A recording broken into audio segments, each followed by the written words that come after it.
छोटी सी कविता।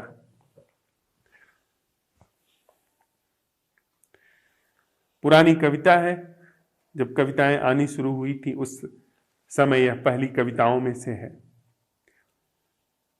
बवंडर हूं मैं, बवंडर हूं मैं, और भी बवंडर है, और भी बवंडर है, मैं भी हूं। बवंडर हूं मैं, और भी बवंडर है, मैं भी हूं। ये गुजरते हुए कागज के टुकड़े, सूखी पत्तियां, घास के तैरते तिनके। वो बवंडर जब घूमता है ना, गोल गोल घूमता है, तो उसमें घास के तिनके होते हैं, सूखी पत्तियां होती हैं, कागज के टुकड़े होते हैं, धूल के कण होते हैं। सूखी पत्तियां, घास के तैरते तिनके, धूल के गुबार मैं हूं। डोलती हुई सर्द गर्म हवाएं, वह जो गोल गोल घूमता है उसमें सर्द और गर्म हवा के कारण वह गोल गोल घूमता है, वर्तुल बनता है। और ये हमेशा गोल गोल घूमना, और हमेशा ये गोल गोल घूमना, सब मैं ही हूं। यह जो गोल गोल घूमना है, जो समय की धारा है, यह मैं ही हूं। जिस शून्य में मैं सरक रहा हूं, अंतहीन वह भी मैं हूं। यह जो जिस शून्य में यह पूरा बवंडर चलता है, वह धरातल भी मैं हूं, और तथाकथित वर्तमान का धरातल भी मैं हूं। सब मिलिए मुझे गढ़ते, और मैं भी इन्हें गढ़ता। जिस शून्य में मैं सरक रहा हूं, अंतहीन, गोल गोल घूमना अंतहीन है, पर वो सच नहीं है। गोल घूमना कभी भी सच नहीं है, क्योंकि वो अनंत है। आप गोल गोल अनंत घूमते रहिए, और इसी क्षण में गोल गोल अनंत घूमते रहिए, कालातीत में गोल गोल घूमते रहिए। वो सच नहीं है, वो बस केवल भासता है कि वो सच है। सब मिलिए मुझे गढ़ते, और मैं भी इन्हें गढ़ता हूं।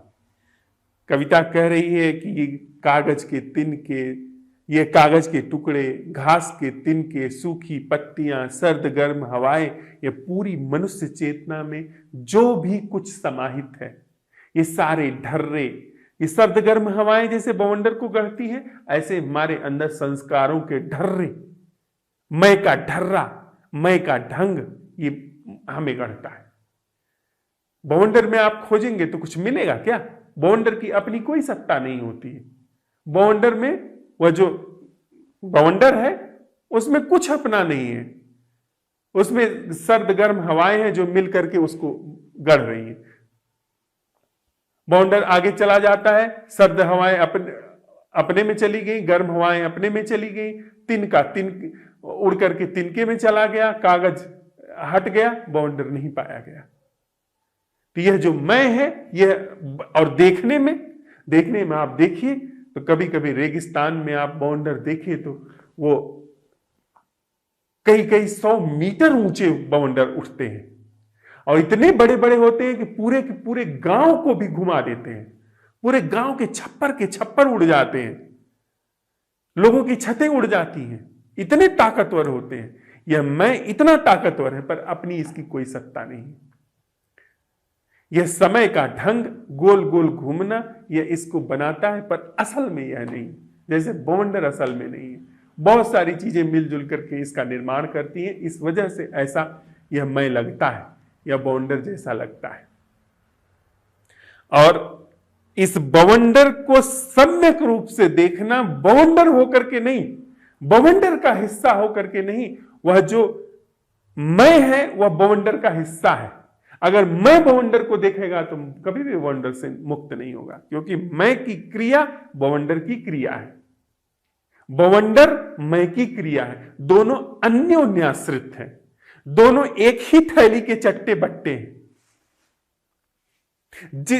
कविता कह रही है कि जिस शून्य पर यह पूरा बवंडर घूम रहा है वह भी मैं हूं, तो जिस मैं पर यह पूरा बवंडर घूम रहा है वह भी मैं हूं। पूरी बवंडर की संरचना ही मैं हूं। और जब यह प्रश्न उठता है कि वह जीना क्या है, जो बवंडर से मुक्त है, तो वह जो अधिग्रहित है बवंडर के द्वारा आकाश मुक्त हो जाता है। बवंडर गिर जाता है और वह आकाश मुक्त हो जाता है। आकाश बवंडर से कभी भी नहीं घूमता, कि आकाश घूम सकता है।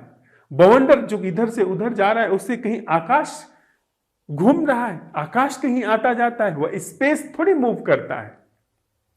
जैसे ही यह सवाल उठता है कि वह जीना क्या है जो बवंडर से मुक्त है और बवंडर की प्रतिमा से मुक्त है, बवंडर के धरातल से मुक्त है, बवंडर का जो सरफेस बन रहा है उससे मुक्त है, यानी पूरी मय की संरचना से मुक्त है, वहां पर वह आकाश में उतर गया। और बड़ी मजे की बात है कि बवंडर में आकाश को जान लेना, हो सकता है कि बवंडर को कोई फर्क न पड़े, पर हमारे अंदर जैसे ही उस आकाश की प्रतिभिज्ञा होती है, जैसे ही उस जीवन की प्रतिभिज्ञा होती है जो समय के पार है, जो अतीत भविष्य और वर्तमान से अछूता है, जैसे उसकी प्रतिभिज्ञा होती है, यह पूरा बवंडर गिर जाता है।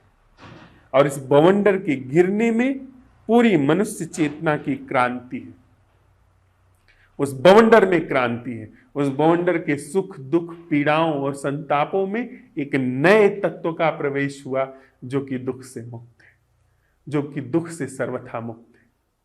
तो आज हम लोग इसी प्रश्न के साथ रहते हैं कि यह जो हमारी चेतना है उसमें एक तथ्य और हम लोग शामिल कर लें, समय के साथ साथ स्थान। हम ऐसा समझते हैं, जो कि इन दोनों बोध कथाओं में आया है। उस फकीर के बोध कथा में जो कि पहाड़ की चोटी पर रहता था, और वह फकीर जो पेड़ के नीचे बैठा हुआ था, वह व्यक्ति जो उस पवित्र आदमी को खोजने के लिए गया था, पूरे कुटिया में खोजते खोजते वह बाहर हो गया। हम खोजेंगे तो हम जीवन से बाहर हो जाएंगे, एक दिन मृत्यु आ जाएगी, पर कभी खोज नहीं पाएंगे, क्योंकि जिसे हम खोज रहे हैं वो तो हमारे साथ में ही है, वो तो हमारे भीतर ही विद्यमान है। हमारे खोजने के कारण हम जीवन से बाहर हो जाते हैं, कुटिया के दूसरे द्वार से बाहर निकल जाते हैं, और वह खोजने के कारण जिससे हम सवाल पूछते हैं वही पाया जाता है वह, और हमारा पूरा जीवन खोजने के कारण ही चूक जाता है। तो हम यह भी देखें कि वह जीना क्या है जो देश से मुक्त है। अभी तक काल से मुक्त था, और काल और देश एक ही चीज के दो ढंग हैं। देश से मुक्त यानी हम अगर ये कहते हैं कि वह जीना क्या है जो देश से मुक्त है, स्थान से मुक्त है।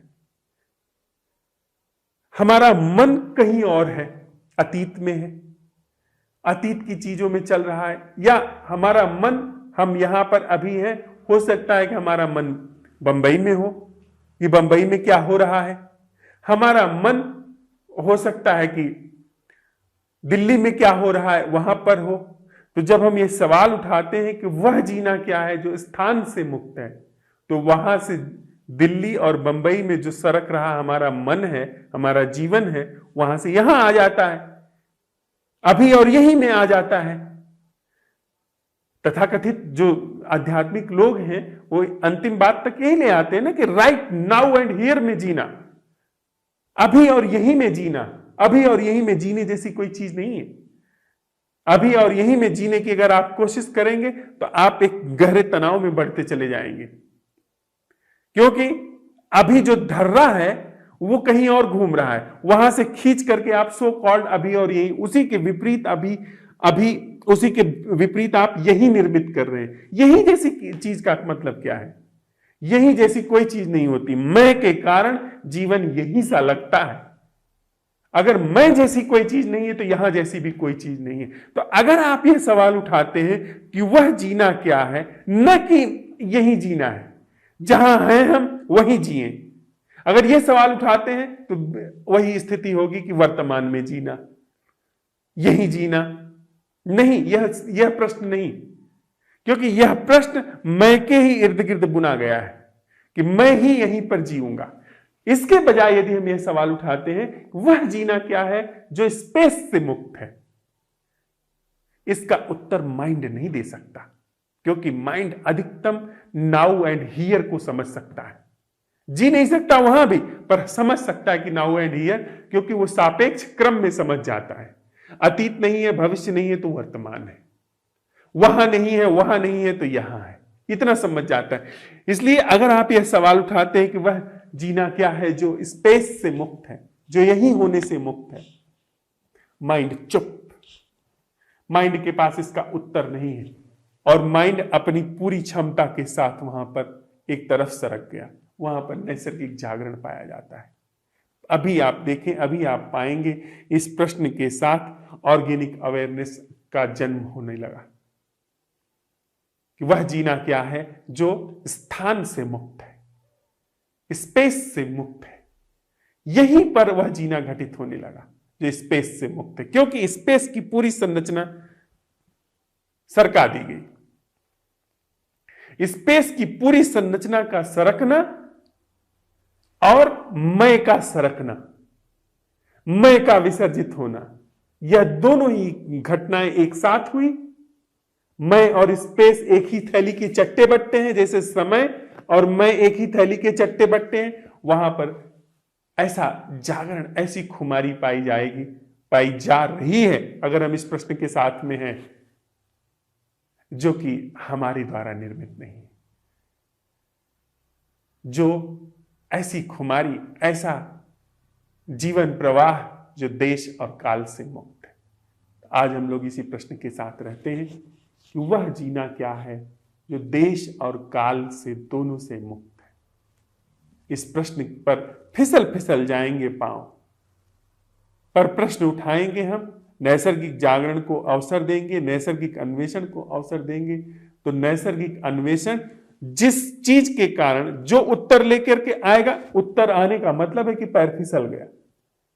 अभी तक हम लोग इस तरह से चलते रहते थे कि उत्तर आने का मतलब पैर जम गया, अब उत्तर आने का मतलब पैर फिसल गया। प्रश्न के बने रहने का मतलब, प्रश्न के विसर्जित होने का मतलब कि पैर जो है जम रहा है। इस प्रश्न के साथ आज रहते हैं, थोड़ी देर इसी प्रश्न के साथ बैठते हैं, फिर कुछ प्रश्न होगा तो उस पर हम लोग संवाद कर लेंगे।